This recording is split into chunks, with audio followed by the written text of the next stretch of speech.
niya kayang baliwalain gamit lamang ang ritual na ito.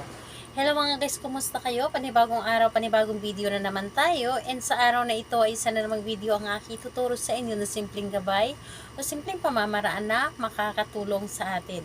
At bago ang lahat, gusto ko lang mag-disclaimer sa mga taong hindi naniniwala at hindi gusto ang mga kagaya nitong video. Please skip this video and maghanap kayo na videos na gustong gusto nyo dahil ang video na ito ay para lamang ito sa mga taong naniniwala and gusto mag-try. Sa lahat po ng mga nagko-comment po dito sa aking video, dito sa loob ng aking channel, mag-ingat sa lahat ng mga nagre-reply sa inyo na dinadala kayo sa kanilang WhatsApp and emo apps upang makaiwas po tayo sa scam. Mag-ingat na lang po ang lahat. So ngayon po, ikaw ba ay binabaliwala ng inyong partner at talagang hindi mo kaya na binabaliwala kanya palagi? So gawin mo ito sa kanya para hindi kanya kayang baliwalain o di kaya talagang ibibigay niya lahat ng oras niya sa inyo. Ito ay pwedeng gawin sa parehas ang kasarian, babae ito babae, and lalaki ito lalaki. Siyempre naman sa ating babae at lalaki na mag-partner. So dito po ay pwedeng-pwede mo itong gawin kahit na kayo ay magkalayo at magkalapit sa isa't isa. Dito po, siyempre kailangan natin ang ating gagamitin upang magawa natin ang isang ritual upang hindi kayo baliwalain ng taong inyong minamahal. Ang kailangan lamang natin dito ay isang maliit or isang papel lamang at kailangan lamang natin dito ng panulat. Ito lamang ang mga bagay na dapat nating ihanda sa paggawa ng ritual na ito at napakadali at napakasimple lamang. Ngunit napaka-epektibo nito. And syempre kapag ready na yung ating gagamitin, i-ready mo rin syempre ang inyong sarili. I-ready ninyo na kailangan na alam po ninyo sa inyong sarili na buong buo po ang inyong loob sa paggawa at lubusan po kayo naniniwala at wala po kayong pagdududa. At syempre kung kayo naman ay may pagdududa, huwag nyo muna itong gawin para hindi po masayang ang inyong oras sa paggawa nito. Sa kanya na lamang itong gawin kapag alam nyo na sa inyong sarili na ito ay makakatulong sa inyo o alam nyo na sa inyong sarili na ito po ay para sa inyo. And kailangan na mag-isa lamang kayong gumawa at wala po dapat nakaka-distract sa inyo. So ngayon po, kapag ready ka na, ay pwedeng-pwede mo na itong simulan sa paggawa ang ritual na ito. Ang gagawin mo lamang dito napakadali at napakasimple lamang. Dito sa papel, kung nakikita po ninyo, isulat nyo lamang itong isang triangle.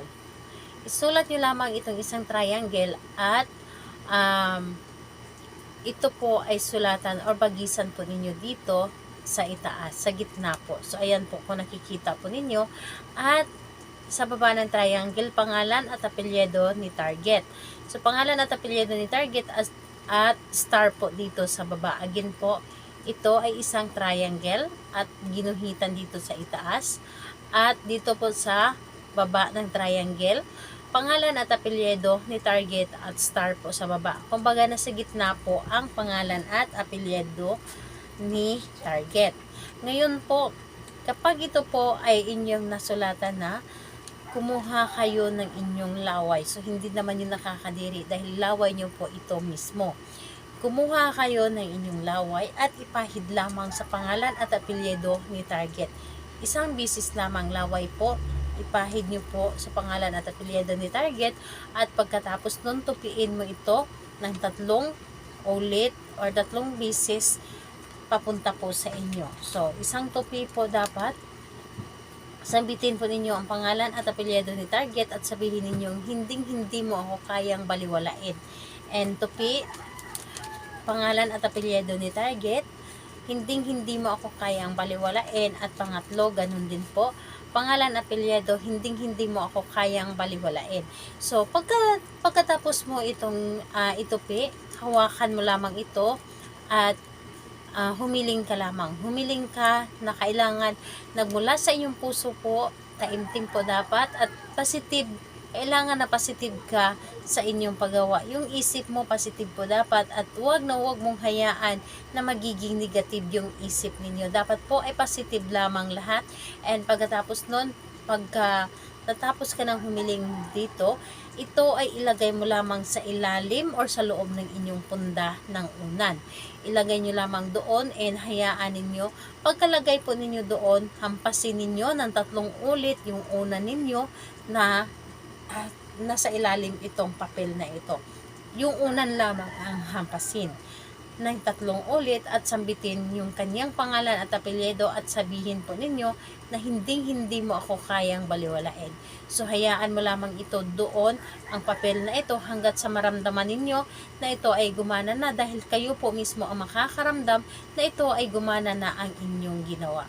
Dahil si partner po or si target ninyo mismo ang laging magpaparamdam ito sa inyo. So, ayun po, gawin ito sa araw ng Tuesday and Friday, and kahit sa ibang araw pwede po, basta may sinag ang buwan at malakas ang inyong energy, alam po ninyo sa inyong sarili na gustong-gusto ninyo itong gawin. And ayun po, sa lahat po ng gustong magpa-shoutout, mag-comment lamang sa baba para ma-shoutout ko kayo sa next video. And sa lahat po ng gustong magtanong, mag-comment lang din po sa baba para ma-replyan ko din po kayo. Salamat po sa inyo. Bye bye everyone. God bless us all.